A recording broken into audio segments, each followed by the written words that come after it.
Bueno, se ha elegido este artículo que, a pesar que no tiene mi autoría, se ha realizado con investigadores de Arequipa, de Lima, de Arequipa, la Universidad Nacional de San Agustín, y también la Universidad Católica Santa María; de Lima, la Universidad Peruana Cayetano Heredia; la Universidad Ricardo Palma; y de Puno, la Universidad Nacional del Altiplano.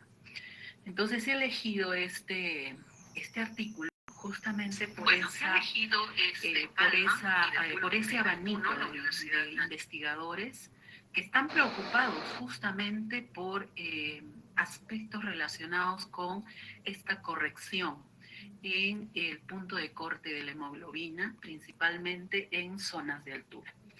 Entonces abarca poblaciones, es una carta del editor en realidad, pero surge de una serie de investigaciones que se vienen realizando actualmente. Entonces abarca poblaciones, bueno, el título de este artículo es "Corregir el punto de corte de la hemoglobina en altura favorece la clasificación errónea de anemia, eritrocitosis y eritrocitosis excesiva". Y de hecho, conocemos de que el hierro es fundamental para la vida. Eso es indiscutible. Y el hecho de que se encuentre en un rango óptimo definitivamente favorece el metabolismo, favorece la vida. Por lo tanto las deficiencias como el hecho de carga de hierro definitivamente ponen en riesgo la salud y la vida de las personas. Ahora, podemos pensar de que, dado los índices, dada la prevalencia de anemia en el Perú, realmente se habla de prevalencias, pero bastante grandes, bastante elevadas, y esto debe llamar nuestra atención. Entonces, de hecho, cuando uno se encuentra en esta situación, sobre todo como personal de salud, entonces finalmente dice: si ha aumentado la anemia, ¿qué estamos haciendo? Los profesionales en salud, si esto no se soluciona, porque no se está solucionando en datos, entonces, ¿qué hace el personal de salud? Entonces, la hemoglobina, de hecho, aumenta con la altitud de residencia. Entonces, de hecho, definitivamente la baja presión de oxígeno que se sucede a medida que vamos subiendo, entonces genera un estímulo a la liberación de hormonas, como la eritropoyetina, la misma testosterona, que en hombres y mujeres, si aumenta, pues está asociada a un aumento en la eritropoyesis. Y ante esto, la OMS recomienda de manera universal el corregir el punto de corte para definir anemia. Entonces, de hecho, esto nos lleva a muchos cuestionamientos que definitivamente nos determinan el pensar de que si esto se está dando, si hay un galopante aumento de la anemia, sin duda, de hecho, esto está afectando la parte laboral, la parte cognitiva de las personas que viven en altitud, en una altitud mayor a 2.000 metros principalmente. De hecho, la evidencia científica muestra ya que el aumento de la hemoglobina en la altura no ocurre de manera similar en las diversas poblaciones y tampoco aumenta de manera lineal conforme se incrementa la altura.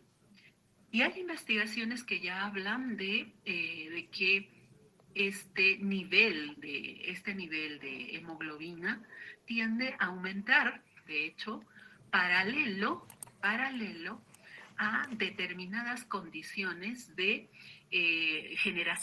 determinadas condiciones generacionales en el mundo. Y de allí, bueno, la situación nos dice de que aproximadamente 500.3 millones de habitantes viven permanentemente en altitudes. Ese es nuestro caso. Y estas altitudes son consideradas mayor a 1.500 metros. De estos 500 millones, 81.6 viven a altitudes mayores a 2.500. Y 14 millones aproximadamente viven a altitudes mayores a 3.500. Entonces, si el Perú tiene 30 millones en promedio, 10 aproximadamente viven por encima de los 2.000 metros de altura. Entonces no somos 100.000, 200.000, sino somos millones que se encuentran, que se tienen que ajustar fisiológica y bioquímicamente a la vivencia en altura. Los pobladores en las grandes alturas tienen mayores niveles de hemoglobina, sí, porque la baja presión de oxígeno estimula a la eritropoyetina y esta a su vez estimula en médula ósea la diferenciación de los eritrocitos hacia eritrocitos y por ende tenemos un mayor nivel de hemoglobina. Sin embargo, se ha visto diversos estudios, principalmente en tibetanos, que vienen a ser poblaciones muy particulares, tienen bajos niveles de hemoglobina. Y estas personas viven a 4.500 metros, pero tienen bajos niveles de hemoglobina que los pobladores nuestros, que viven a 4.340 en Cerro de Pasco, en Huancayo a 3.280 e inclusive Puno, que nos encontramos a 3.820. Entonces, ¿qué es lo que está sucediendo? ¿Cómo se explica esto? Y es más, los tibetanos no son considerados anémicos porque tienen bajos niveles de hemoglobina, sino que por cuestiones generacionales, de habitancia, de habituación a la vivencia, genéticamente hablando, generacionalmente hablando, entonces se han habituado a vivir en altura. ¿Quiénes sufren? En este caso se ha visto de que quienes sufren más problemas, por ejemplo, de eritrocitosis o de anemia, vienen a ser aquellas personas que no están habituadas a la altura, sino han nacido en un nivel altitudinal bajo y bueno, por diversas razones se han trasladado a la altura. Entonces no son personas habitantes netas de altura. Entonces, los diversos problemas que sobrevienen respecto a el nivel de hemoglobina está dado más, entonces, en los no habituados a la altura. Entonces, estas son investigaciones que no tienen una data de hace poco, no es nuevo el conocimiento. Ustedes tienen aquí las referencias que pueden revisar. Sin embargo, estas investigaciones ya se iniciaron ya hace algún tiempo, tampoco son antiguas, datan aproximadamente de 10 a 15 años. Entonces, en tiempo en el cual ya algún investigador o grupos de investigadores se dieron cuenta de esta situación y empezaron a cuestionarse. Entonces, ¿qué es lo que está sucediendo? No podemos pensar en que tal cantidad de personas, principalmente niños, mujeres en edad reproductiva, mujeres gestantes, pueden tener un nivel de hemoglobina tan bajo que cataloga a la patología. Entonces, son cuestiones que permanentemente como profesionales tenemos que preguntarnos. Y esto determina la investigación. Y aquí observamos justamente esto. La situación actual de la anemia. La prevalencia de anemia en niños menores de 6 a 35 años. Y observamos en rojo, prevalencia muy alta. Y miren el Perú. O sea, todo el Perú tiene una prevalencia de anemia alta. Todo el Perú. Prevalencia alta, muy alta, es en rojo. Alta es en naranja. Y si se suma a lo rojo, tenemos niveles o prevalencia de anemia realmente alarmante. Y en amarillo está una prevalencia moderada. Entonces, prácticamente todo el Perú es anémico, en algún nivel. Y bueno, habría que preguntarse si realmente eso está sucediendo. Si vamos a las cifras, Puno es alarmante. Tiene un 70% de niños entre 6 y 35 meses, ¿sí?, que tienen anemia, algún grado de anemia. Ahora, eso determinaría de hecho de que los niños tengan múltiples problemas. En Cusco estamos en 57%, Arequipa, a ver, está en 33%, 33.9%, y así como vemos, todos los departamentos tienen algún nivel de anemia. Y esto es un dato reciente del INC del 2020, así como también de la ENDES del 2019. Entonces, esta información definitivamente es alarmante, conociendo también la importancia del hierro, la importancia que tiene en función de los procesos metabólicos. Si hablamos de la prevalencia de la anemia en mujeres entre 15 a 49 años, observamos prácticamente lo mismo. En porcentaje, prácticamente en el 30 a 32,8%, el más oscuro, y el más oscuro es puno, le sigue entre 20 y 28%, un nivel de un color rosa más pálido, y así sucesivamente. Eso significa que en todo el Perú el porcentaje de anemia es importante. Entonces, prácticamente y a través de los años, esta es una comparación del 2011 al 2020, observen que prácticamente los niveles desde el 2015 se mantienen estándares, pese a las medidas del gobierno. El gobierno ya de forma universal en el Perú establece la suplementación, la necesidad de suplementación. Quiere decir que cualquier niño, todo niño que vaya al centro de salud, sea para fines de vacunación, sea para fines de control, recibe su suplemento en alguna forma medicamentosa del hierro. Entonces, pese a ello, pese a los esfuerzos mismos del gobierno, entonces estos valores no han cambiado. Y estamos en el 2020, que pese a la pandemia, pues inclusive pese a la pandemia, estamos en el 2020, en relación al 2019 prácticamente reducido menos de 1.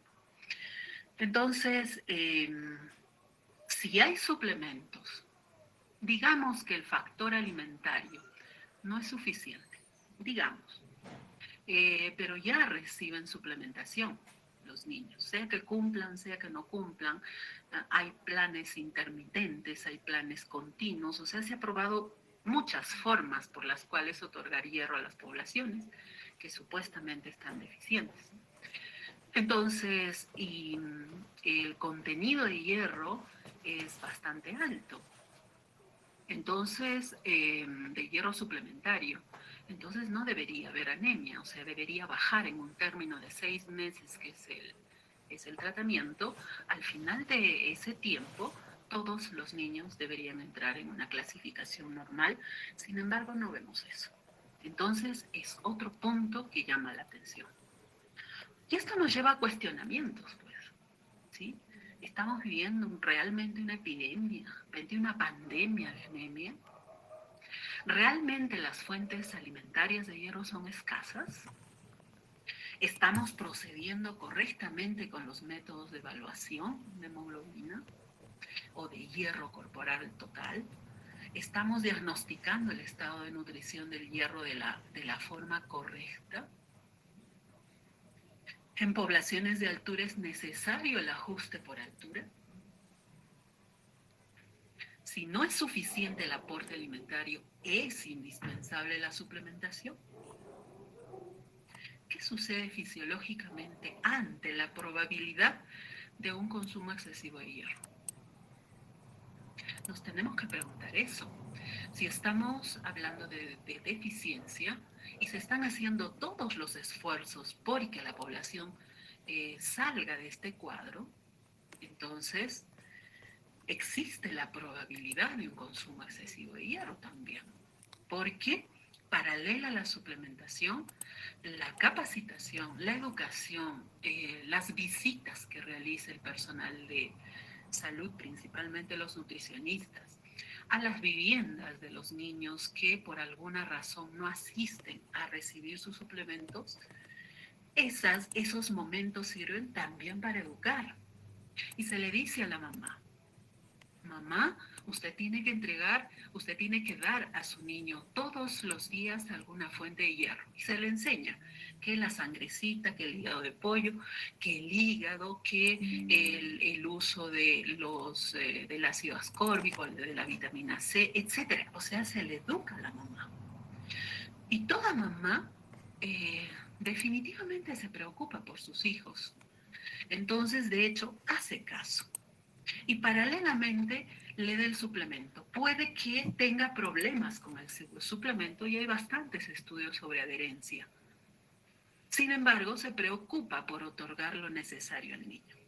Entonces, estas preguntas, esta penúltima pregunta sobre todo, pues ya muestra una probabilidad. El hierro alimentario más el hierro suplementario podrían generar un exceso.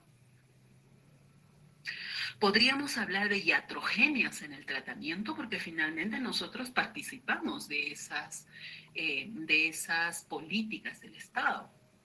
Entonces, si le decimos tiene que consumir su suplemento, tiene que darle hierro alimentario, sabiendo que se necesita, digamos que la biodisponibilidad del hierro es de 1 miligramo, eso es lo que necesita.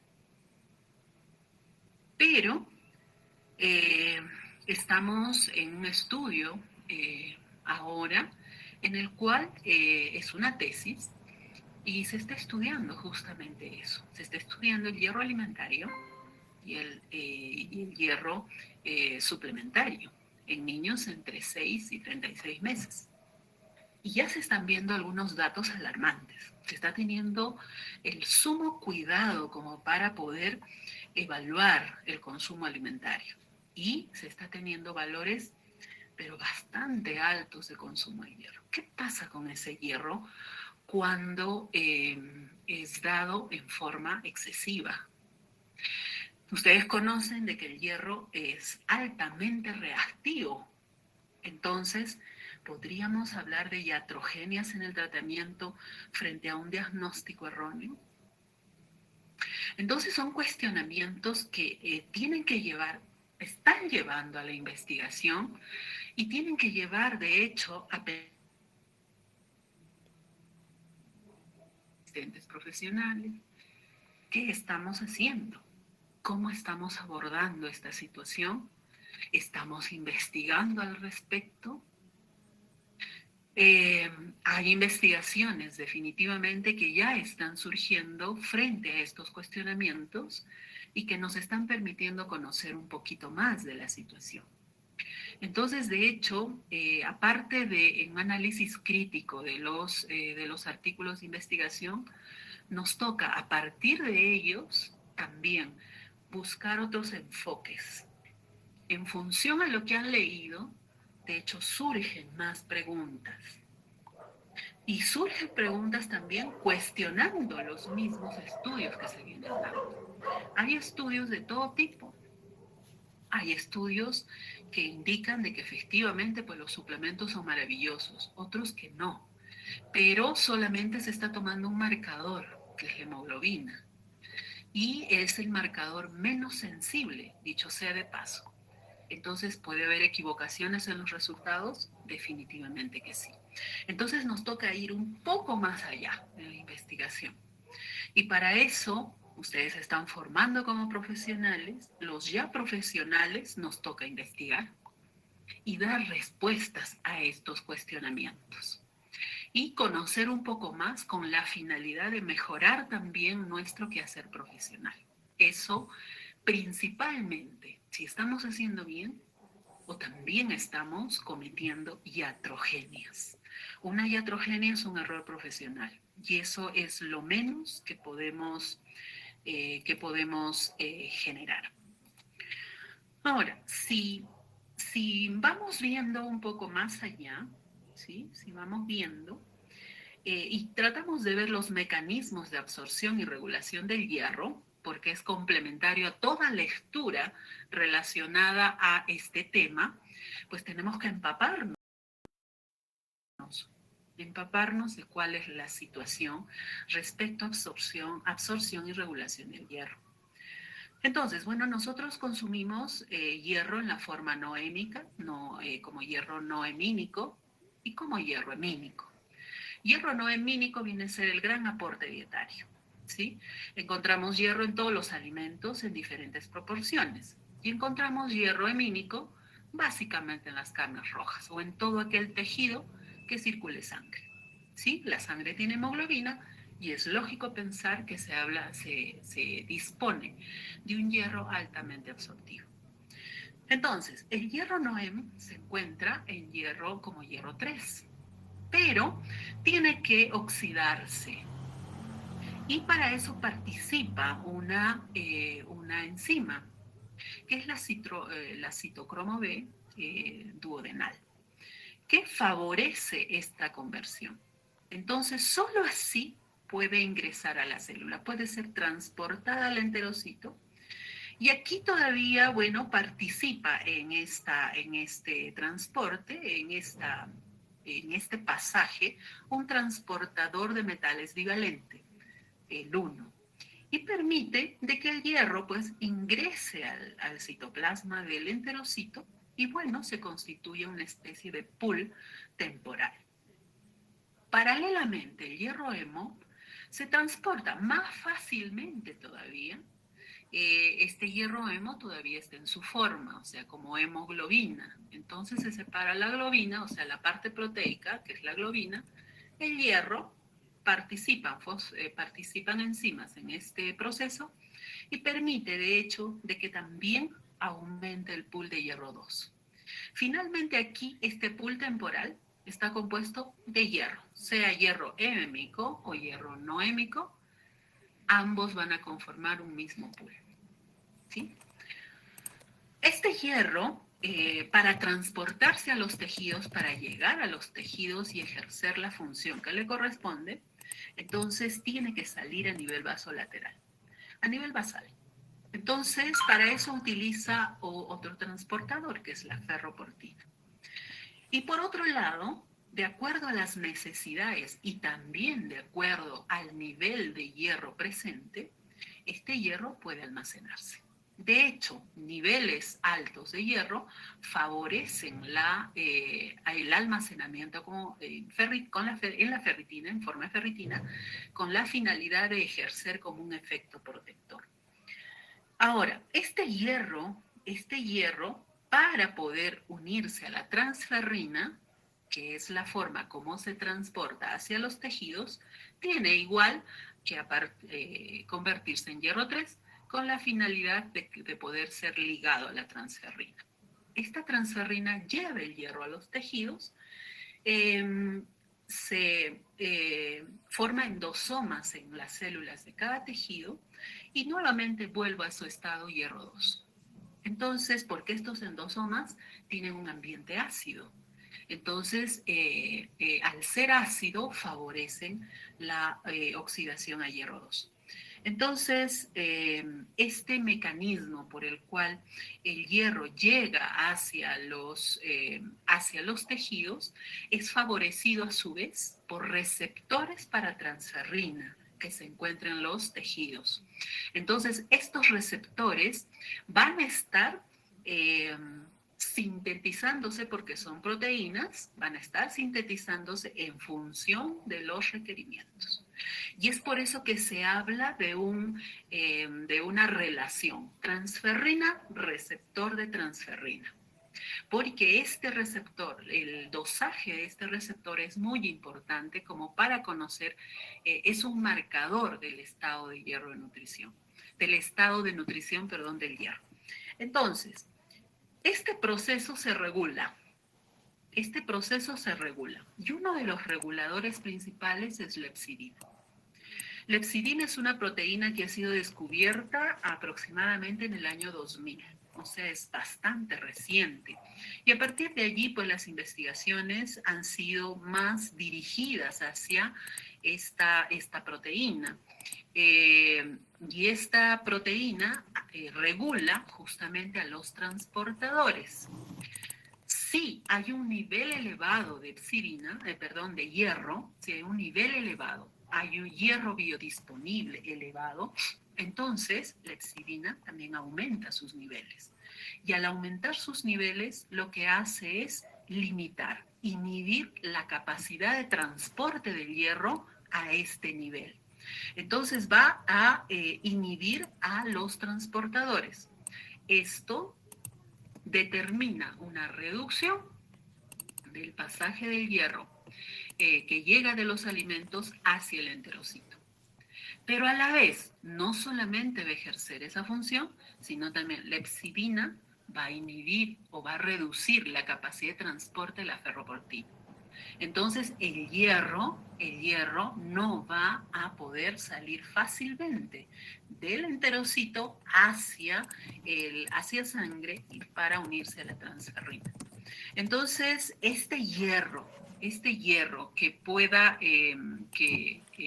este hierro que puede estar en niveles elevados, ofrecido en niveles elevados en la alimentación o por los suplementos, pues va a encontrar a alguien que lo regule, y ese es la epsidina. Entonces, si tenemos niveles elevados de hierro, el hierro no se va a absorber. No se va a absorber. Cuando la epsidina baja, entonces favorece el proceso de absorción, pero es cuando el nivel de hierro es el que necesitamos. Entonces, de allí que, ¿por qué no? Esto podría explicar, y ya viene explicando de acuerdo a varias investigaciones, el hecho de que si aumentamos el hierro, definitivamente evocamos un proceso fisiológico contrario. Y esto explicaría por qué los niveles de hemoglobina no se modifican después de 6 meses de tratamiento en los niños que reciben hierro. ¿Y por qué? Porque es probable que no lo necesiten. Entonces, el hecho de que hablemos de diagnóstico, entonces ya nos lleva a pensar en que de repente estamos dándole a ese niño, le estamos dando hierro pensando que está deficiente en hierro. Olvidamos el estudio alimentario, olvidamos el considerar cuánto come ese niño en hierro. Es muy probable que sea suficiente, pero por los problemas de diagnóstico, ese niño es clasificado como anémico, cuando quizás no lo es. Entonces de allí vienen los diversos cuestionamientos que se dan ya de forma muy fuerte y a nivel del mundo, en todas las zonas de altura. No solamente se habla de Puno, de Arequipa, de Huancayo, Pasco, no. Esto es a nivel mundial. Entonces las investigaciones ya van dirigidas a tratar de solucionar un problema y a evitar justamente de que podamos caer en iatrogenias. Y finalmente estamos hablando de niños, que son nuestro futuro. Los niños van a trabajar por nosotros cuando seamos viejos. Entonces, ¿qué estamos haciendo con esa infancia? Ahora, mucho de esto a nivel del Ministerio de Salud, pues hemos tenido muchas reuniones dando a conocer estas investigaciones, otras, y finalmente pues tienen que obedecer a lo que dice la Organización Mundial de la Salud.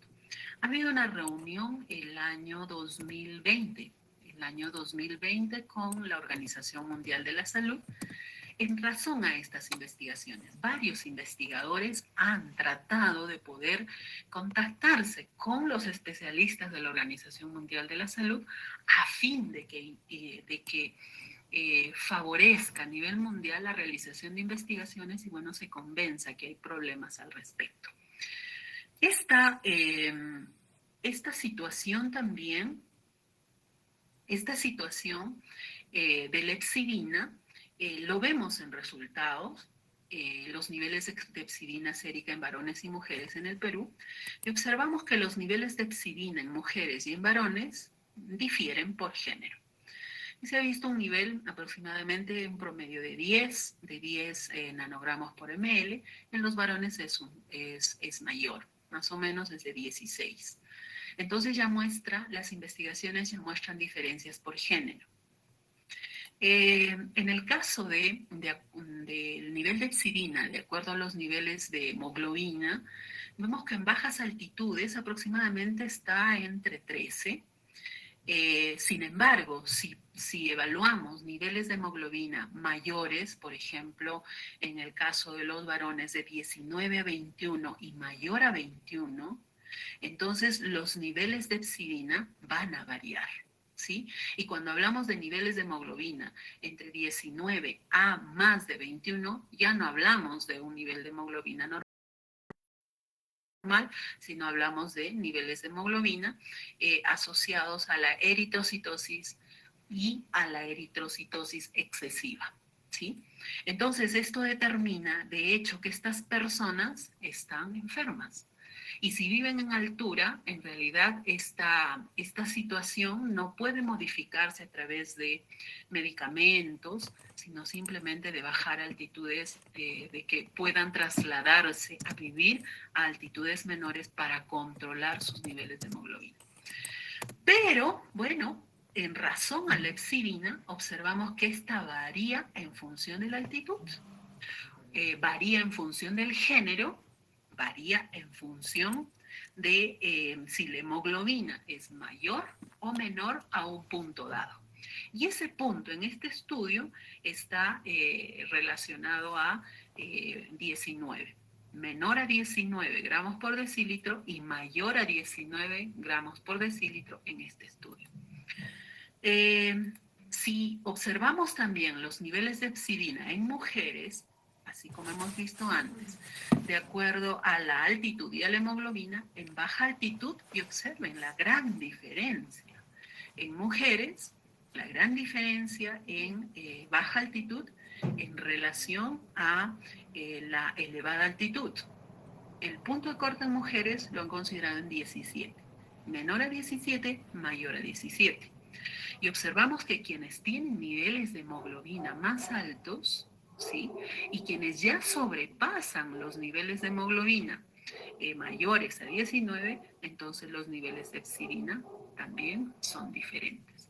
Entonces la epsidina es un regulador muy estrecho, muy sensible de lo que pueda suceder en relación a varios factores. Entonces es por eso que esta proteína ahora está considerada como la estrella de la investigación, ya desde hace algunos años, pero se trata con ello de indicar la necesidad de utilizar varios marcadores de evaluación del estado de nutrición del hierro.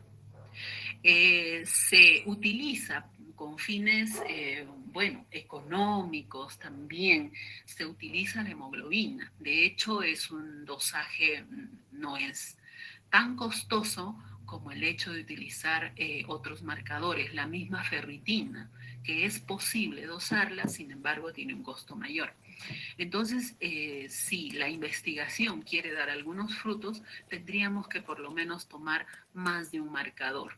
La hemoglobina es poco sensible, buscar un marcador, de repente la ferritina o la transferrina, porque el receptor de transferrina también tiene un costo, lo mismo que la epsidina ahora, o las interleuquinas que pueden estar asociadas a procesos inflamatorios y que también elevan la epsidina. Entonces, el niño enfermo puede llegar a estar anémico porque las interleuquinas inflamatorias tienen relación con los niveles de la epsidina y la epsidina tiene relación con la capacidad de absorción de hierro. Entonces son varios aspectos que toca estudiar en relación a este tema y la hemoglobina no necesariamente se constituye en el marcador por excelencia.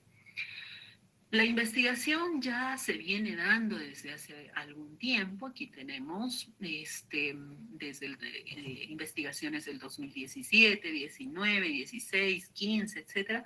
Algunas son estas, algunas que he podido encontrar en el PubMed y que están asociadas a investigaciones de un grupo en particular.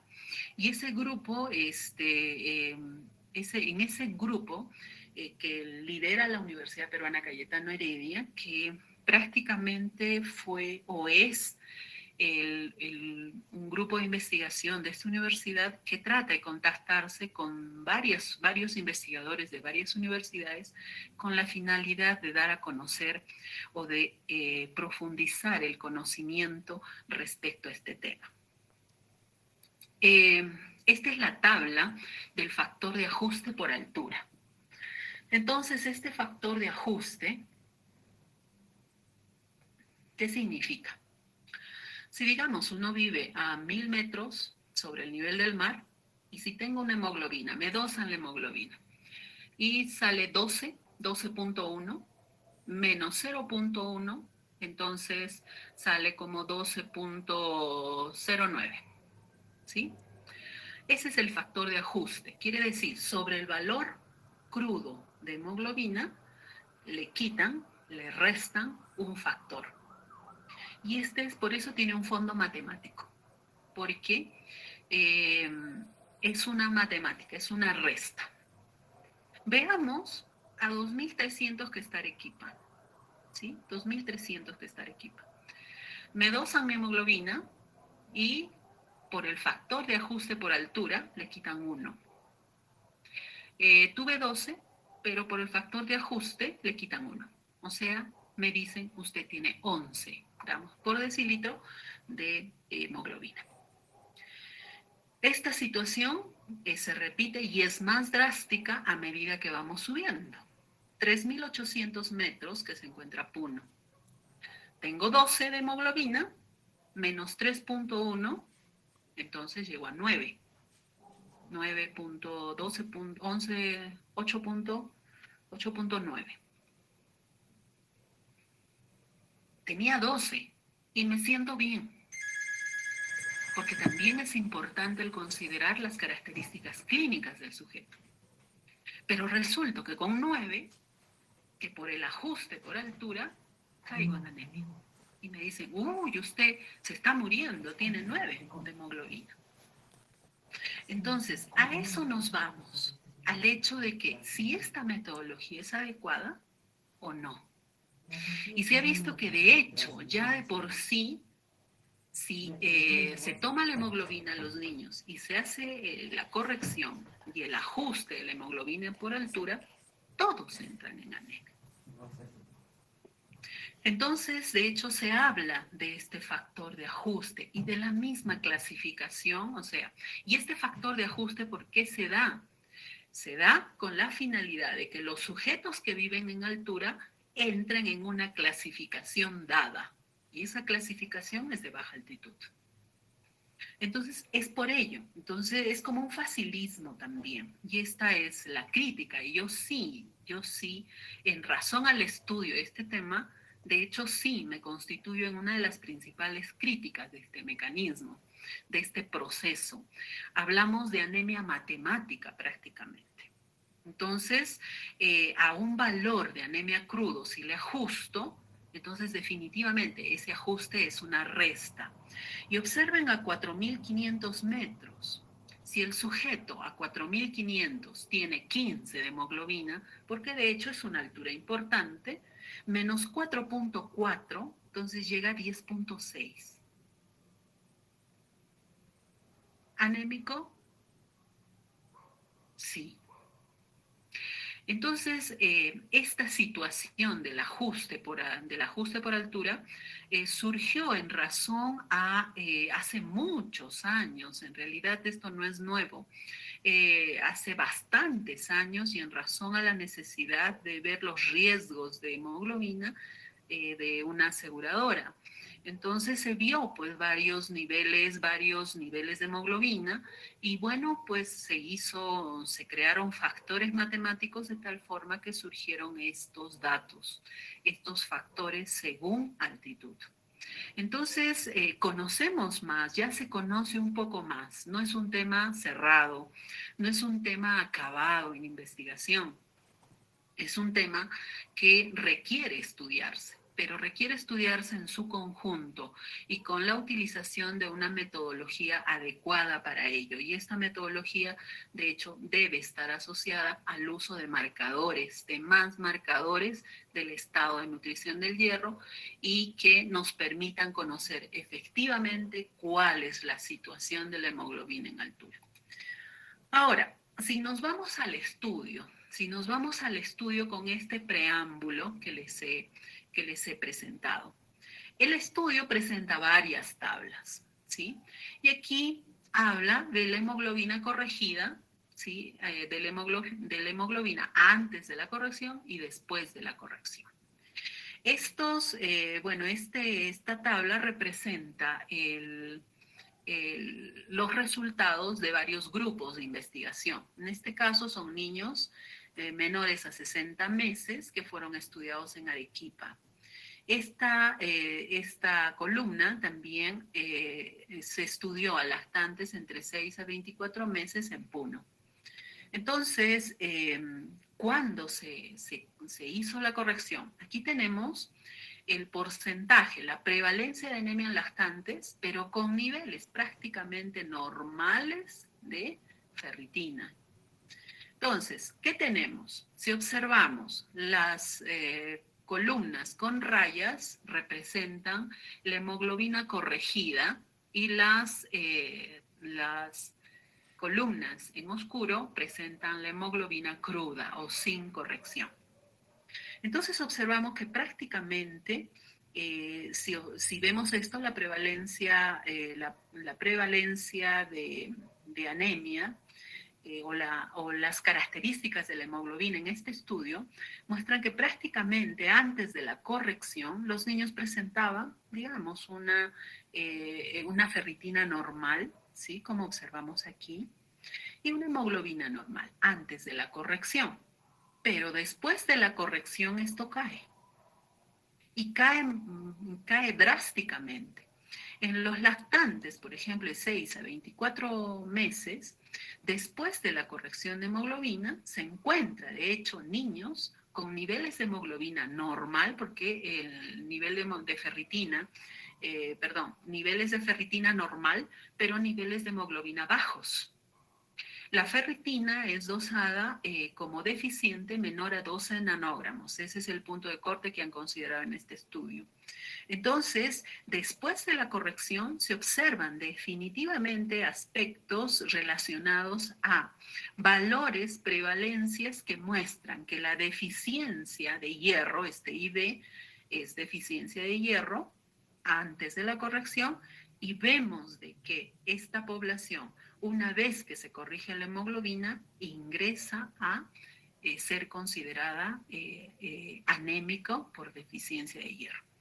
Entonces, observamos que después de la corrección los valores de anemia aumentan, y justamente por lo que hemos visto, el ajuste ya representa una reducción en los niveles, una reducción matemática de los niveles de la hemoglobina, y si consideramos la clasificación, entonces de hecho esta clasificación ya nos estaría indicando la clasificación de anemia en estos niños después de la corrección. Pero antes de la corrección, no. O sea, la hemoglobina cruda no nos muestra un estado de anemia. Ahora, esto es importante, que pese a que se utiliza la hemoglobina como marcador en este estudio, sin embargo, también se trata de buscar otro marcador, como es la ferritina. Y la ferritina nos habla de depósitos, ¿verdad? Nos habla de depósitos de acuerdo a lo que hemos visto. Entonces, se asume que en el anémico los depósitos de hierro deben estar bajos, ¿no es cierto? Y tienen que estar más bajos que los valores normales o aquellos niños que han sido clasificados como normales, si es que tratamos de comparar con aquellos niños que se encuentran anémicos. Entonces, si hay anemia, obviamente las reservas se movilizan. Entonces, si hay deficiencia de hierro, que puede llevar a una anemia por deficiencia de hierro, pues estamos hablando específicamente de la anemia por deficiencia de hierro, no de otros tipos de anemia que tienen otra etiología.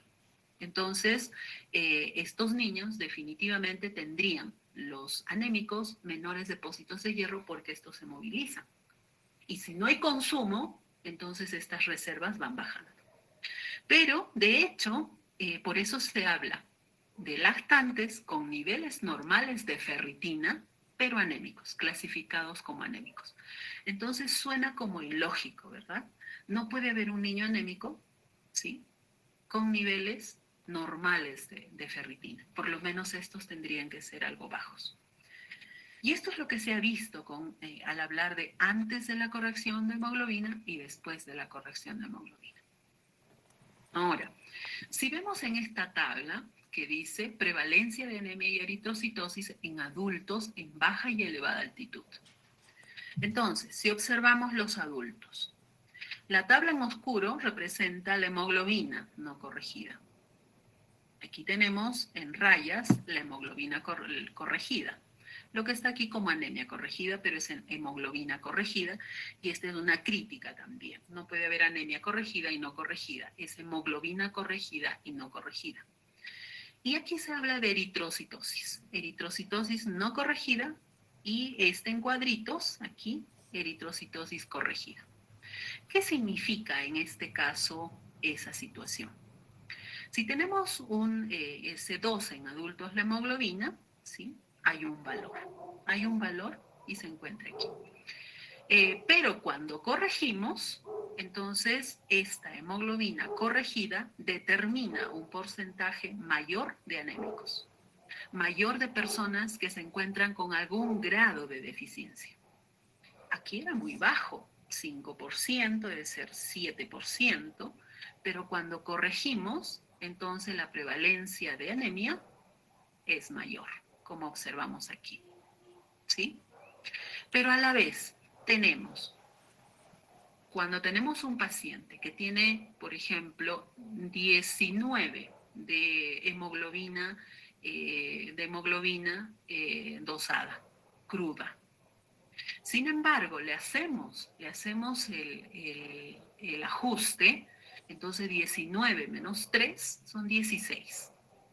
No está considerado como paciente con eritrocitosis, cuando ya puede estar cursando una eritrocitosis.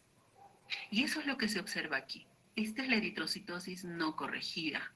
Es decir, aumenta la prevalencia de eritrocitosis cuando hablamos de hemoglobina cruda, porque es lo que observamos, es el dato que obtenemos. Pero si corregimos, entonces la eritrocitosis queda en valores bajos. ¿Y esto qué significa? De que realmente no se está haciendo el diagnóstico adecuado de hemoglobina, porque si no es adecuado, entonces tenemos más anémicos, y en ese grupo de anémicos están entrando niños o personas que tienen una hemoglobina normal. Pero también por el otro lado, estamos reduciendo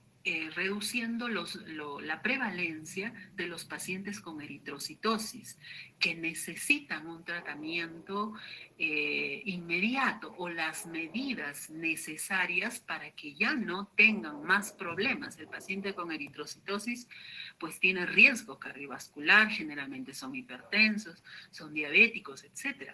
Pero si no le dicen, usted tiene eritrocitosis, la persona se mantiene en altura y bueno, tiene riesgo de morir. De repente muchos mueren porque no le dieron el diagnóstico adecuado. Entonces es por ello que se habla de esta relación de los extremos. Con el ajuste, los anémicos aumentan y los pacientes con eritrocitosis se reducen. Entonces no se estaría realizando un diagnóstico adecuado. Ahora, en los niños ocurre algo similar. La hemoglobina no corregida corresponde a esta, en oscuro, que nos determina de que, bueno, puede haber una prevalencia baja de anemia. Pero cuando se corrige, este nivel de anemia aumenta. Entonces, probablemente, y ya las investigaciones están indicando de que los niños se encuentran en un nivel, o sea, no se niega que hay anemia. Hay anemia. Hay diferentes situaciones alimentarias, socioeconómicas, culturales de las familias, de los niños. Entonces, definitivamente tampoco uno se cierra los ojos, se tapa los ojos y dice no hay anemia. Sí hay anemia, pero el nivel y la prevalencia no es tan alta. Y lo mismo en este caso. En infantes de 6 a 24 meses tenemos la hemoglobina no corregida, ¿sí? Una prevalencia de anemia menor, pero cuando se ajusta, de hecho, la prevalencia aumenta. Y en el caso de la eritrocitosis, de los problemas ya por exceso, no son diagnosticados adecuadamente. Entonces, en esta carta al editor que corresponde a este artículo, de lo que se trata es de dar a conocer justamente estos aspectos de cualquier forma. A través de cartas al editor, a través de artículos de investigación, porque esta carta al editor se basa en investigaciones que ha realizado y que viene realizando este grupo principalmente. Ahora, en razón a la ferritina sérica en lactantes según nivel de hemoglobina, tenemos que antes de la corrección de hemoglobina tenemos este nivel de ferritina, ¿sí? Que es 14, 15. Pero después de la corrección, vemos los niveles de ferritina, ¿sí? Después de la corrección de hemoglobina, los niveles de ferritina son más altos. Ahora, en la anemia moderada, de acuerdo a la clasificación, entonces tenemos, digamos, un nivel de ferritina en hemoglobina antes de la corrección, digamos de 10. Entonces podemos ahí decir de que efectivamente puede tener una anemia en curso con este nivel de ferritina, porque se considera 12 el punto de corte, 12 nanogramos por ml. Pero veamos de que después de la corrección la ferritina aumenta. Entonces, no es lógico, no hay una lógica en el comportamiento de los diversos marcadores que se utilizan. E inclusive, con la corrección podemos encontrar anemia severa. Y no tenemos en este estudio, no se encuentra población con anemia severa. Pero sí con la corrección alcanzamos anemia severa. Entonces, de hecho, llama la atención estos aspectos.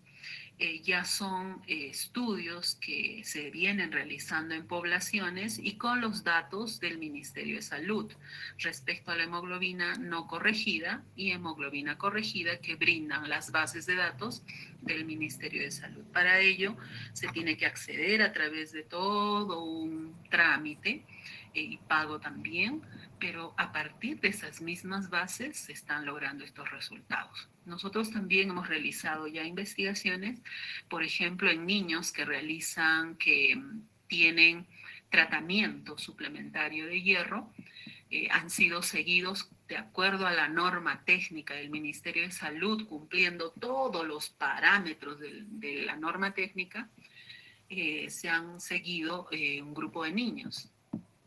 Entonces se ha visto que después de 6 meses de tratamiento, prácticamente solo el 2.3% de niños, salen del cuadro de anemia.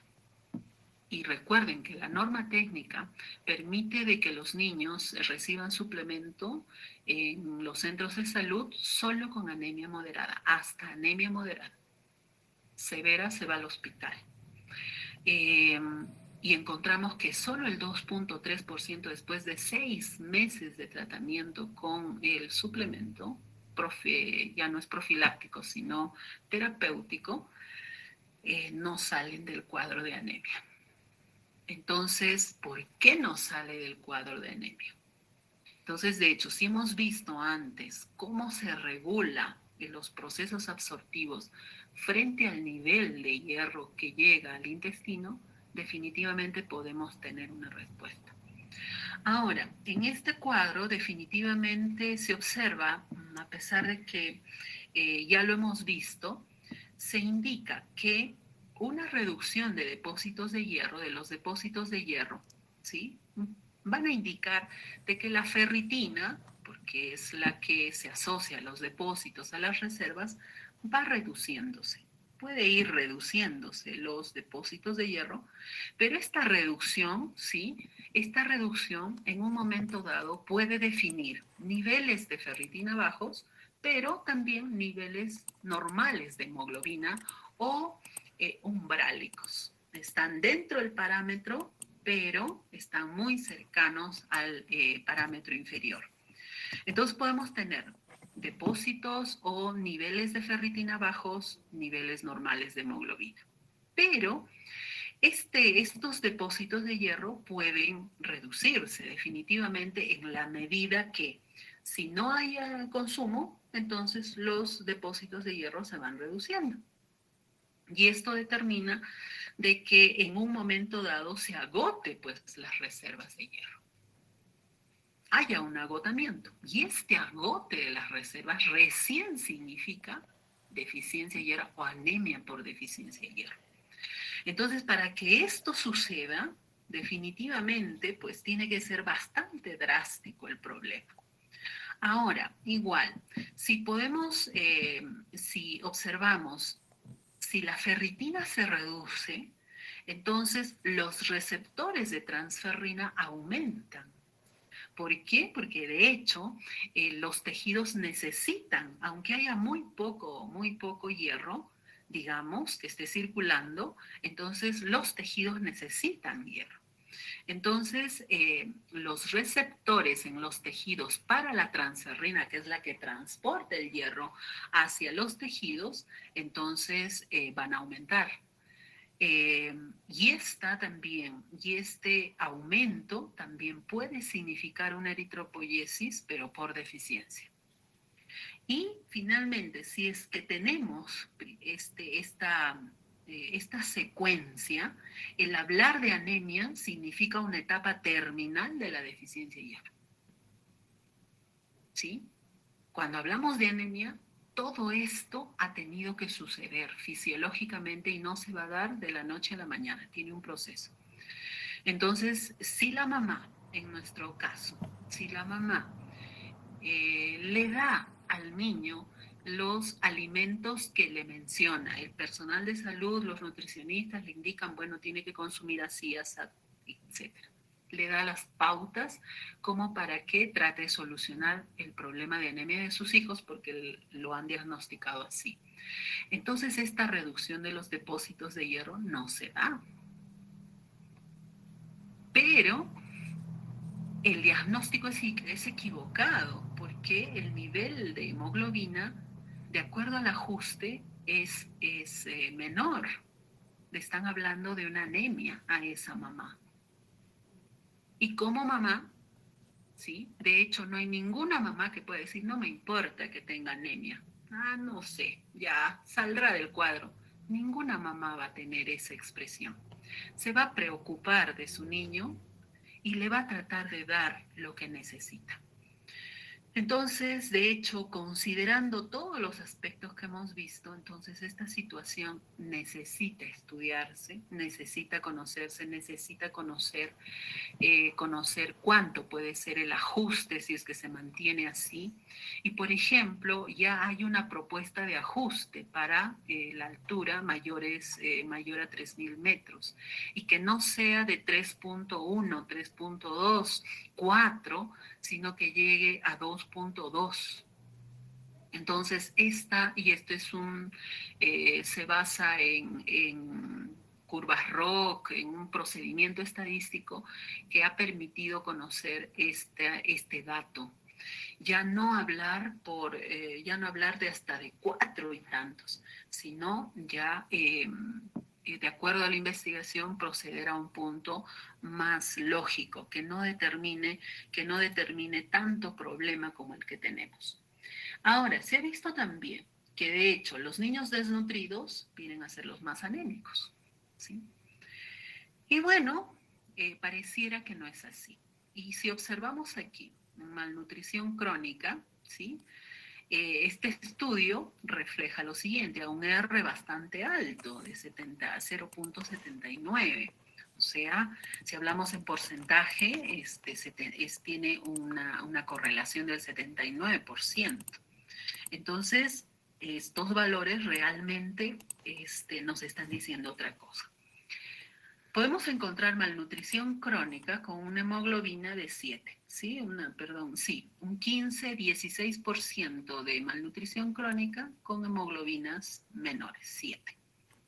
Pero esta prevalencia de malnutrición se va reduciendo en la medida que va aumentando la hemoglobina, pero a un punto de corte normal, 11.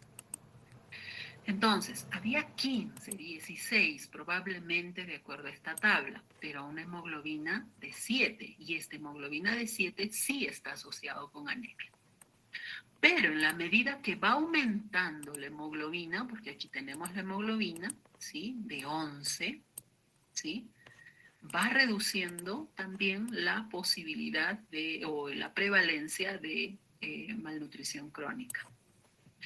Pero cuando aumenta la hemoglobina, y observamos, por eso esta curva es en U, cuando aumenta la hemoglobina, y observamos 13, 15, 17, entonces nuevamente observamos prevalencias elevadas de malnutrición crónica. O sea, que hay una asociación, sí, entre malnutrición crónica, pero no solamente con la deficiencia de hemoglobina, sino también con el exceso. Entonces, esto estaría también determinando otra situación. Es más, se decía, se ha hecho un estudio sobre el Z-score de talla para la edad, ¿sí? Talla para la edad. Y se ha visto que por ejemplo, la hemoglobina, por ejemplo, ante una hemoglobina no corregida, ¿sí?, no corregida, entonces prácticamente el 80% de los niños se encuentran con una talla normal para la edad. Pero cuando se corrige la hemoglobina, este porcentaje disminuye. Ahora, se ha estudiado en mujeres gestantes el nivel de hemoglobina corregida y no corregida, que no se encuentra en este estudio, pero sí en otros. Se ha hecho un estudio en gestantes y se ha valorado la hemoglobina corregida y no corregida con el peso de los recién nacidos. Entonces, existía la hipótesis de que los niños en la altura nacían con bajo peso. Y no es así, pues, no se encontró esa relación. La hemoglobina no corregida de estas madres gestantes determinó, de hecho, que los niños tengan más peso inclusive que los niños nacidos a baja altitud en algunas zonas. Entonces, si la madre está con anemia, entonces no puede tener niños con un peso, normal. Tendría que estar reducido de todas maneras, porque la hemoglobina cumple un rol y es llevar el oxígeno. Y el oxígeno forma parte del ciclo de formación de energía, de la fosforilación oxidativa. Entonces, si no hubiera suficiente hemoglobina, no llegaría suficiente oxígeno al sistema y este oxígeno no sería utilizado adecuadamente en la generación de energía necesaria para la síntesis de tejido. Entonces, de allí que los niveles de hemoglobina y prevalencia de desnutrición crónica en niños, en lactantes y niños en altura, no está asociado realmente a que pueda haber cuadros de anemia con tan elevada prevalencia como la que se muestra. Y bueno, aquí hay esta tabla, ustedes también la tienen en el artículo y se observa pues los niveles de epsidina de la anemia corregida, no corregida, de 14.2. Si se corrige, la epsidina tiene valores menores. Si, por ejemplo, en relación a la hemoglobina alcanza igual 14.2, pero cuando se corrige alcanza valores menores. Y si pensamos que la epsidina es un regulador importante, entonces definitivamente una epsidina mayor o menor va a estar en función de los niveles de hierro que puedan llegar a nivel del intestino. Va a aumentar o va a subir en función de los niveles. Va a aumentar o va a reducir en función del género, como hemos visto. Va a aumentar o va a reducir en función de la altitud. Y en este caso, cuando se corrige la hemoglobina, de hecho, al ser un procedimiento matemático, entonces definitivamente va a generar cambios en los valores, tanto de marcadores como la epsidina, y ustedes observan aquí en la ferritina.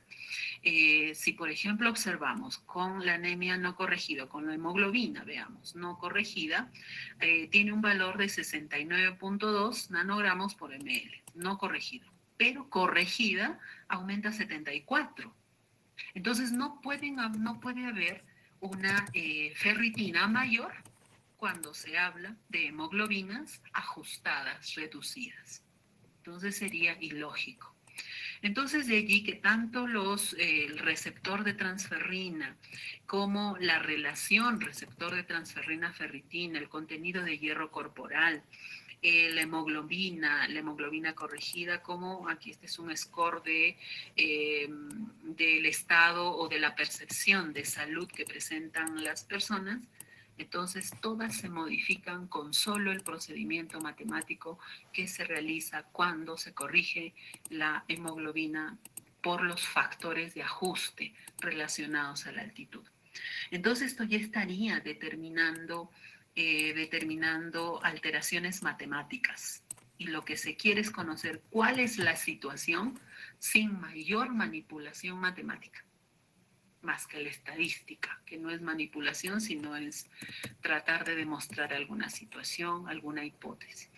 Entonces, estos valores, estos marcadores son los que se necesitan, pues evaluar en poblaciones grandes, evaluar paralelamente el contenido de hierro alimentario, cuánto están consumiendo de hierro hemo, de hierro no hemo, cuánto significa la biodisponibilidad del hierro en el intestino, como para recién pensar en cuánto necesita de suplementación este niño, o si lo necesita o no, o si está anémico o no.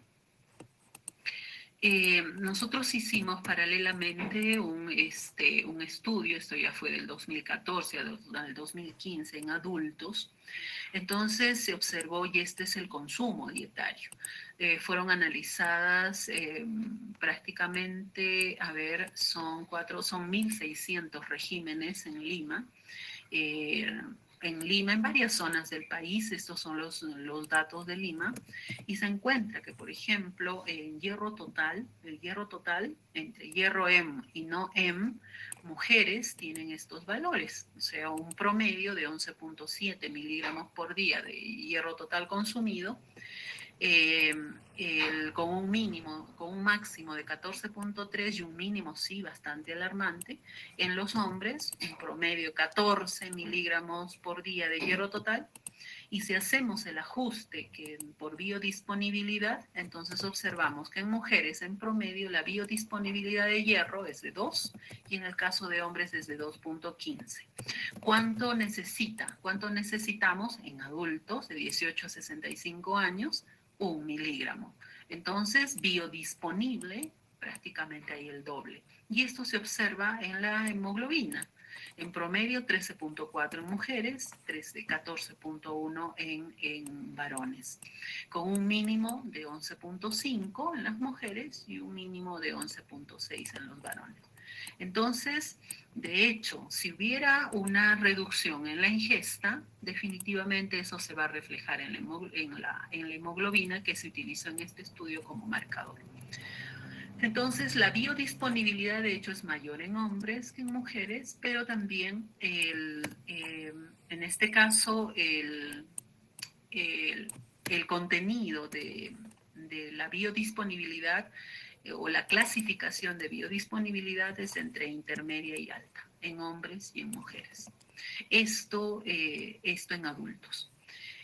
Si nos vamos a este es el hierro total, este es un gráfico que representa justamente el consumo en hombres, ¿sí? De acuerdo al requerimiento, mujeres de 18 a 40, 41 a 50, este es el requerimiento de hierro y este es el consumo, ¿sí? Este es el consumo.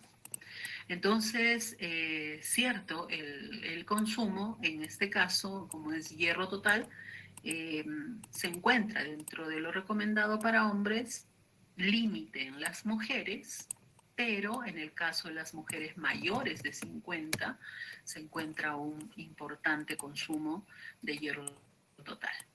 Si nos vamos a la altura, encontramos igual un promedio de ingesta de hierro total de 15 aproximadamente, en los hombres de 16, una biodisponibilidad más alta. Igual aquí en Pasco se hizo un análisis de 1.700 regímenes, y la hemoglobina, bueno, es alta en altura, ¿sí? Igual la biodisponibilidad de hierro dietario en hombres y mujeres está entre intermedia y alta, este es en una población en altitud. El requerimiento, ¿sí? Aquí lo observamos, siempre las mujeres mayores de 50 años representan el grupo que consume más hierro, ¿sí? De acuerdo a este análisis. Las mujeres de 40 a 50, ¿sí? A pesar de que se menciona que deba haber un consumo de 18, esta es una referencia y otras referencias menores, pero se toma en cuenta esta referencia. En Puno hay una situación similar. En el caso de hierro total, pues hay un consumo promedio de 16 en mujeres, casi de 17 en los varones. La hemoglobina también es alta, ¿sí? En hombres y en mujeres. Esto considera la hemoglobina no corregida, no ajustada por altitud. Son datos crudos. Entonces, si nos vamos a ajustar la hemoglobina, entonces tendríamos que el promedio en mujeres sería prácticamente menos 3.2, sería de 12.6 aproximadamente, con una buena biodisponibilidad. Es decir, en este estudio en realidad no encontramos una deficiencia marcada. Hay casos, y por eso se encuentran los mínimos, de consumo de hierro total deficiente. Y si hablamos en adultos, el adulto prepara la comida en la casa y eso le otorga a sus hijos. Entonces hay una fuente de hierro en los niños. Y esto más o menos se requiere el poder conocer respecto a la situación de consumo de hierro en los niños, con la finalidad de conocer efectivamente cuánto están consumiendo.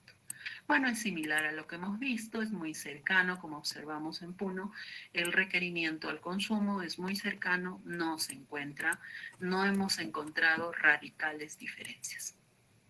Ahora, ¿qué concluyen los autores de este paper o de este artículo? Que la nueva comprensión de la regulación del hierro revela que la concentración de hemoglobina por sí sola puede ser muy engañosa. Esto es tal cual, esto es textual, tal como ustedes lo encuentran en el artículo. Y esto en las poblaciones principalmente de gran altitud. Engañosa porque la hemoglobina es un marcador poco sensible. Por lo tanto, las recomendaciones de la OMS para corregir la hemoglobina por la altitud conducen a una sobrecorrección en el Perú, sobrecorrección de la hemoglobina en el Perú. En la población andina, la corrección de hemoglobina por altitud favorece la clasificación errónea de anemia, de eritrocitosis y eritrocitosis excesiva, tal como lo hemos visto. Entonces, de hecho, es necesario utilizar medidas apropiadas para identificar la deficiencia de hierro en altitud, principalmente en poblaciones que tienen características especiales. Y bueno, este es el artículo. Aquí están los autores, ustedes lo tienen. Estos dos primeros autores, él es un investigador de la Universidad Cayetano Heredia, Verónica Rubín es de la Ricardo Palma, José Vegaso es de la Universidad del Altiplano, María del Rosario Hinojosa trabaja en el Hospital Regional en Puno, Sandra Yucra es de Arequipa, Alison Ceballos de la Cayetano Heredia, lo mismo que Vilma Tapia. Entonces, este es el grupo que viene trabajando bastante tiempo e invita. En cada paper van a encontrar obviamente diversos autores, pero porque realizan investigaciones también en diversos sitios del Perú y se contactan con investigadores que también trabajan en altura en otros países. tenemos la oportunidad o tenemos la oportunidad de trabajar en este grupo. Trabajamos permanentemente y de hecho gran parte de los artículos que se publican están justamente o son producto de ese trabajo coordinado, de ese trabajo que se realiza con diferentes investigadores de diferentes universidades. Bueno, muchas gracias. Eso es lo que les he traído para presentar en relación a este artículo. Muy amable por su atención. Si hay preguntas, estamos disponibles. Muchas gracias, doctora Lidia. La verdad ha sido una ponencia bastante interesante y también es un tema que nosotros necesitamos conocer para poder de repente no dejarnos llevar solamente por lo que ahí está como reglamento, sino para tener un análisis crítico de qué es lo que hacemos y por qué lo hacemos, ¿no?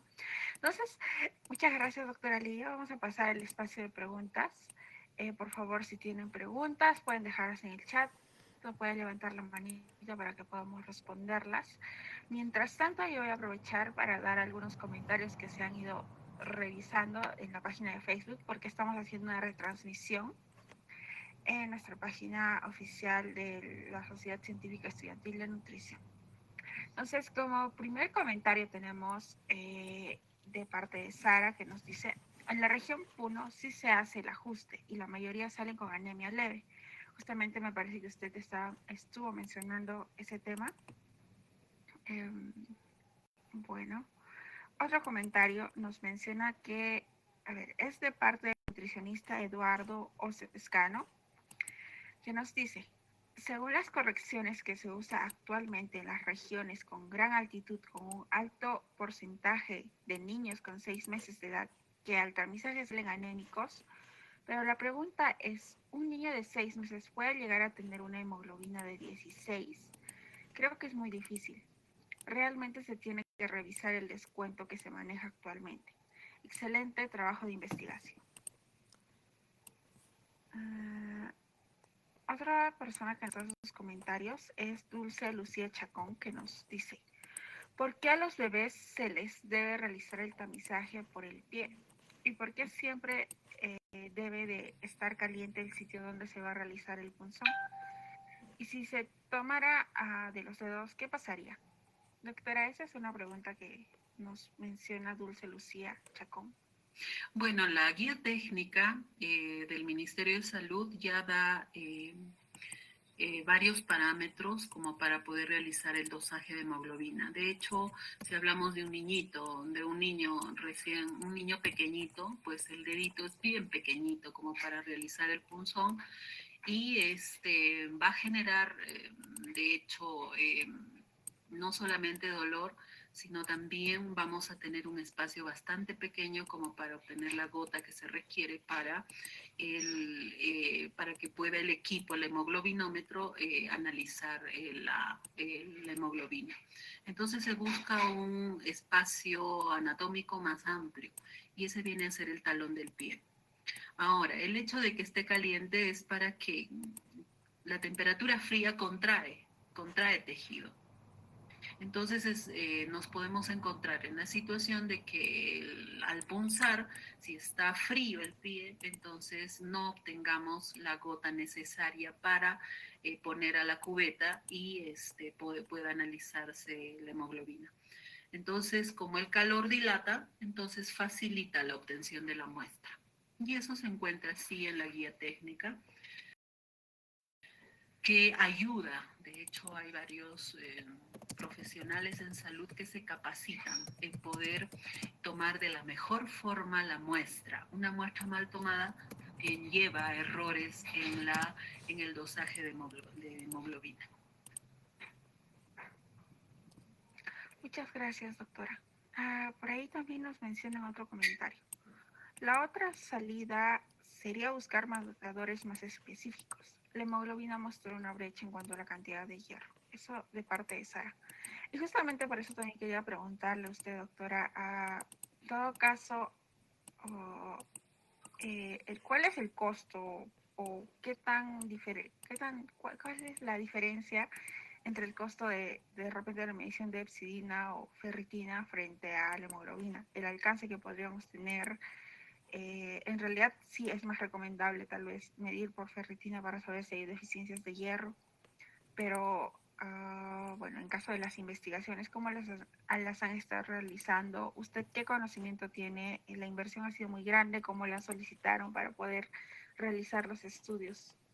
Bueno, los laboratorios en diversas partes del país dosan ferritina, no es un marcador difícil de evaluar. Se puede obtener de la misma muestra de sangre, claro, la muestra de sangre es mayor. Eh, es un costo más, si por ejemplo ahora la cubeta de hemoglobina me parece que está en $3, entonces el dosaje de ferritina aproximadamente está en 60 soles. Pero de hecho cuando uno trabaja en investigación, como no trabaja con uno sino con muchos, entonces esos costos se reducen.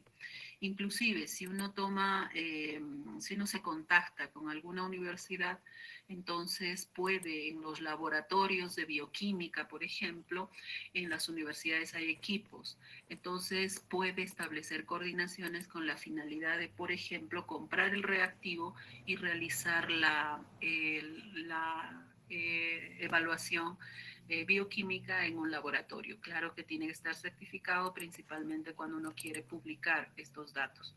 Un aspecto que no quiero dejar pasar es que la ferritina es muy sensible también para los casos de enfermedad. La ferritina puede aumentar en situaciones de inflamación, en situaciones de enfermedad. Es por eso que a los niños, de acuerdo a la guía técnica, se tiene que estar seguro de que no tiene un proceso de parasitosis, porque la parasitosis de hecho genera un estado inflamatorio, proinflamatorio. Entonces, en esa situación la ferritina cambia los niveles y aumenta y da un valor elevado, lo que puede generar de hecho errores en el diagnóstico, puesto que pensamos, uy, tiene una ferritina alta, pero de repente no dosamos, no estamos seguros si efectivamente pues ese niño no cursa alguna enfermedad. Una simple gripe es un estado proinflamatorio. Y esto, a ver, también se asocia con el sobrepeso y la obesidad, que ustedes saben de que la obesidad es un estado proinflamatorio crónico. Entonces, en las personas obesas, en los niños obesos, también puede generar un aumento de ferritina. Entonces, son aspectos que uno tiene que conocer al momento de utilizar los marcadores para fines de dosificación, para fines de evaluación. Entonces, para eso tiene que plantear en un proyecto los criterios de inclusión, exclusión, quiénes participan, quiénes no participan, conociendo el comportamiento de los marcadores. Listo, doctora, muchas gracias. Por ahí no sé si alguien tiene alguna pregunta adicional, puede levantar la manita. Listo. Flor, ¿quiere dar un comentario? Adelante, Flor. Buenas noches, licenciado. Buenas noches a todos. Muy enriquecedora su exposición. Yo le quería hacer preguntas y así como también comentarios. En el caso de que es muy cierto que, como indica el estudio, y lo indica usted, la hemoglobina no es tan sensible para poder detectar los casos de anemia que tenemos, pero se podría decir que es la más práctica, porque sacarle sangre a un niño de 6 meses, una muestra así para llevarlo al laboratorio, es un poco difícil. Otra cosa también que yo he notado en mi experiencia es que muchas veces las mamás no acuden al puesto de salud. Uno tiene que ir a sus casas para realizar el control de la hemoglobina. Entonces, eso sería también otro factor limitante para poder de repente realizar ese cambio. Otro comentario también que le quería hacer en cuanto a mi experiencia. Si bien es cierto, una madre no va a decir, ay, no me importa mi hijo, pero yo he tenido casos en los que las mamás son terribles, pero re terribles. Tú les podías hablar, inclusive tenía que ir diario a su casa para yo asegurarme que la mamá le dé el suplemento. Porque si no, no lo hacían, se olvidaban, le daban cuando querían, no le daban la cantidad que tenía que ser.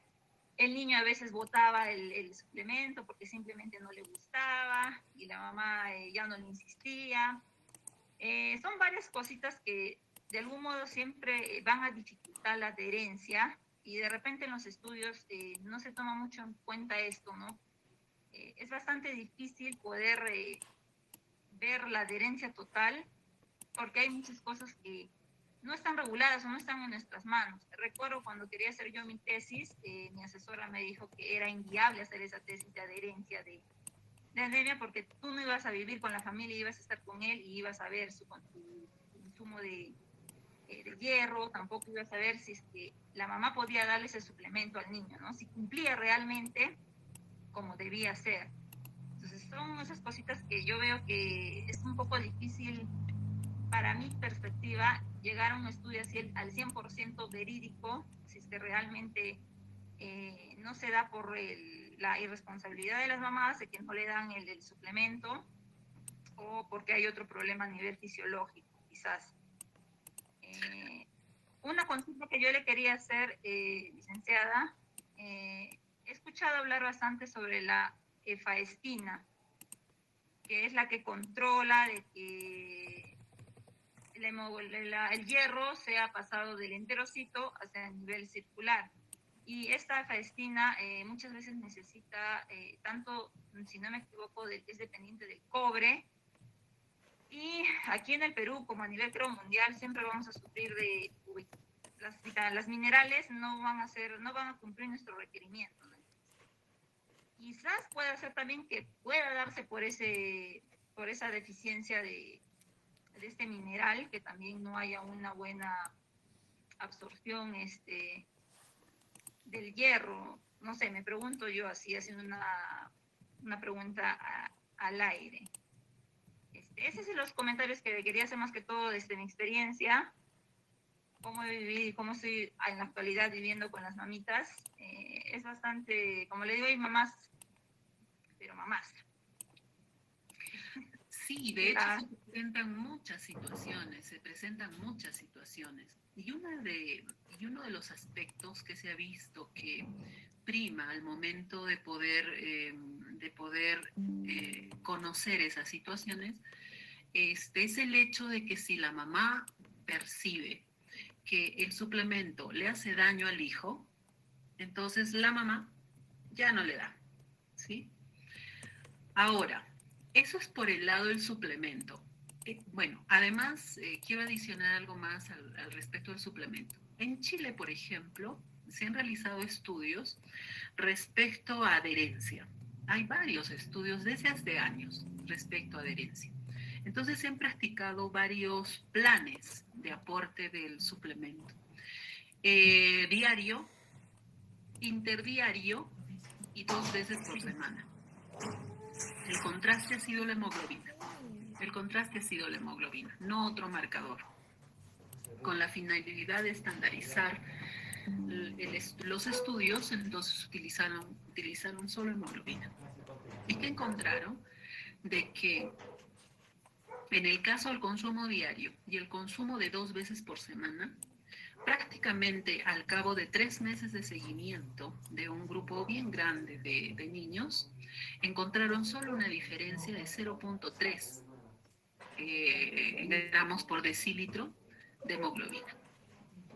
Entonces, eso les indicaba de que no interesa tanto, o bueno, no es que no interese, sino que pueden haber diversos esquemas de tratamiento. Actualmente el Ministerio obliga a que el consumo sea diario, con todos los problemas que existen, ¿sí?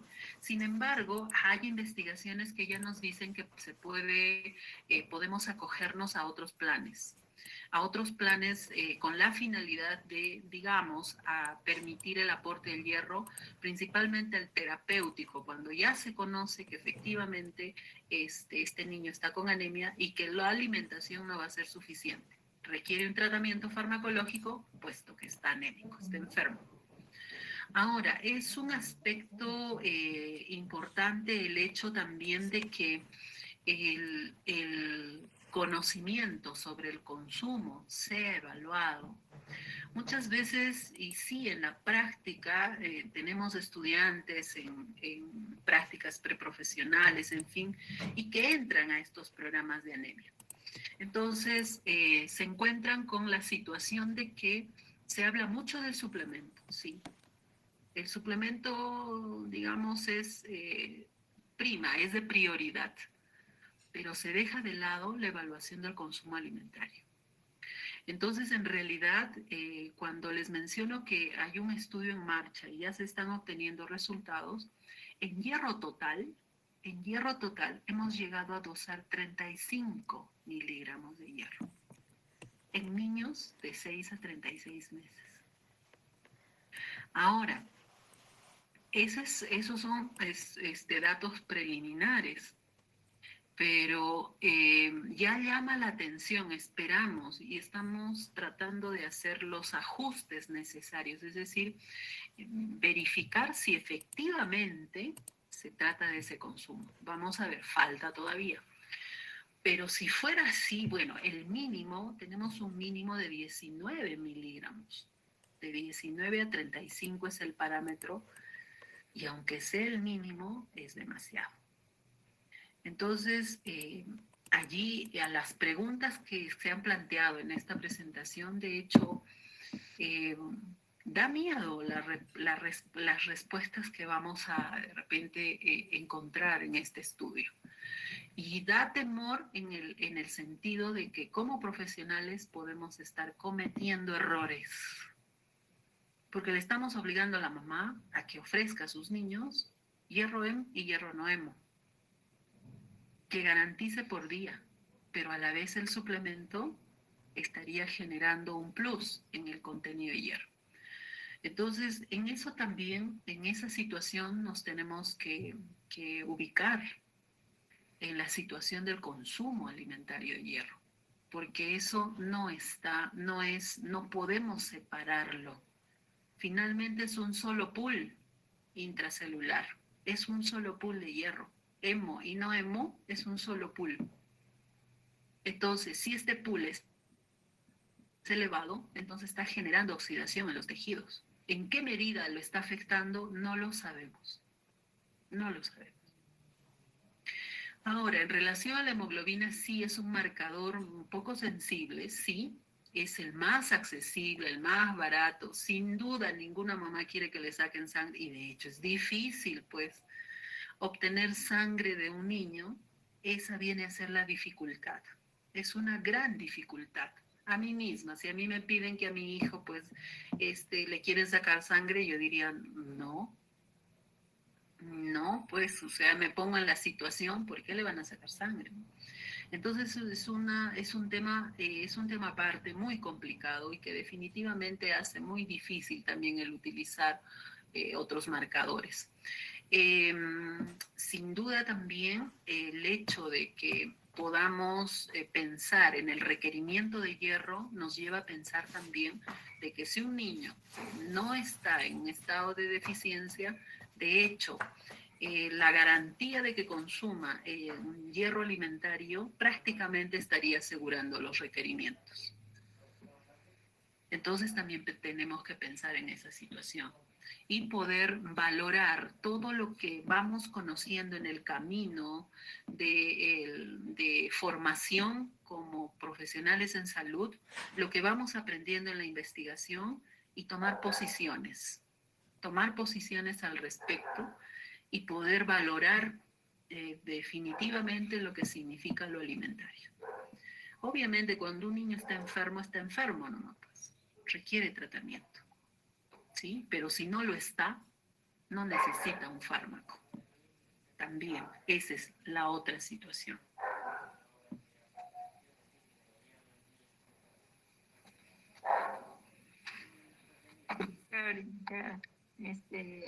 Muchas gracias por la respuesta y sí, la información que nos da es muy valiosa porque para poder manejarnos en diferentes lugares más que todo, ¿no? En el que yo estoy, por ejemplo, el consumo de hierro hemínico por parte de carne, sangrecita, todas esas cosas, es casi nulo. más que todo hay aquí puro pollo. Entonces, hay en este ambiente en el que me muevo en esta ocasión, creo que sí se debería dar un poco más de prioridad al suplemento, ya que no hay alimentos que puedan ofrecer este hierro, ¿no? Pero en lugares donde la ciudad, por ejemplo, donde haya lugares donde sí se pueda adquirir ese tipo de alimentos, entonces ahí sí debería ser tomado muy en cuenta lo que acaba de indicar, ¿no? Sí, pero el pollo también es una fuente importante de hierro. Habría que ver cuánto come de pollo, ¿verdad? Sí, porque también es diferente un trozo necesario que aporte hierro, pero también si es un trozo muy pequeñito, entonces definitivamente pues el aporte de hierro y con los otros alimentos que puedan estar disponibles en la zona puede ser menor, pero eso es necesario conocerlo. Claro, justamente igual las menestras aquí, el agua es salada y no cose. Entonces es bastante complicado manejarlo. Se me complica a mí bastante, la verdad. Sí, de hecho que sí. Es un tema muy amplio, es multifactorial, hay que abordarlo desde diferentes puntos de vista y estas reuniones pues permiten ello, ¿no? Que los estudiantes que se están formando puedan tener en cuenta estos aspectos porque ellos van a salir. De repente ya salieron, pero corresponde también a el comportamiento profesional que puedan tener con las experiencias que van teniendo, que van escuchando, que van leyendo, con la información que les llega, con la valoración de la información que deben revisar, con las experiencias que usted manifiesta, ¿no? Entonces, de hecho, son diferentes, ¿sí? La altitud, la mayor altitud inclusive es bien difícil. Prácticamente, si alguna vez yo he ido a zonas de gran altura, se encuentra prácticamente el frío quema las plantas. El frío quema las plantas. Entonces, verde no hay. Verde no hay. La comida es gris, es blanca.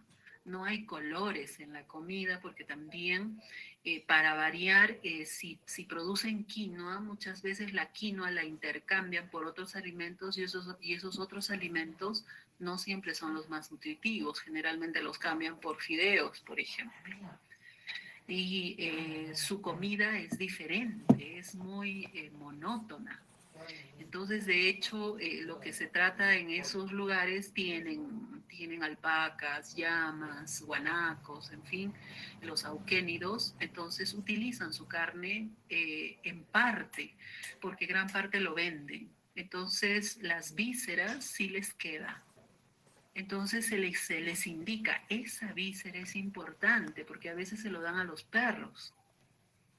Entonces, la dirección tiene que ser de acuerdo a la característica de la zona en la cual uno trabaja, la cual uno interviene, y viendo siempre los recursos que podamos utilizar con la finalidad de mejorar no solamente el estado de nutrición del hierro, sino también su nutrición en general. Sí, y estos espacios, sí, yo felicito mucho a los organizadores, a quienes tuvieron la idea, a quienes están llevando a cabo y llevando adelante estas sesiones por esas experiencias que están recibiendo. ¿Sí? Sí, doctora, muchísimas gracias por todos los aportes que nos ha brindado en esta sesión. Creo que a muchos nos han aclarado algunos puntos que no habíamos tomado en cuenta, sobre todo con la información que nos ha brindado, también con los datos adicionales que nos brindó en este espacio de preguntas y respuestas. Quisiera saber si alguien más tiene alguna pregunta para, si no, ya dar por finalizada esta sesión tan interesante que tuvimos. Por favor, levantar sus manitos o escribir algún comentario por el chat. En todo caso, debido a que no tenemos más preguntas, vamos a dar por finalizada la sesión, pero sin antes, por favor, invitarlos a todos a que puedan encender sus cámaras para tomar la foto de la foto de evidencia de la actividad del día de hoy. Por favor, les agradecería que puedan encender sus camaritas. Yo también. Voy a tomar la foto. Muy bien, doctora. Ay, se están escapando. ¿Qué pasa, compañeros? Mentira. Por favor, encendamos nuestras camaritas. Sí, un ratito. Ver quiénes más podrán encender sus cámaras. María Elena, Araceli, Sonia, Rosemary. Muchas gracias. Bueno, creo que iba la foto. Sí, entonces, Listo. 3, 2, 1.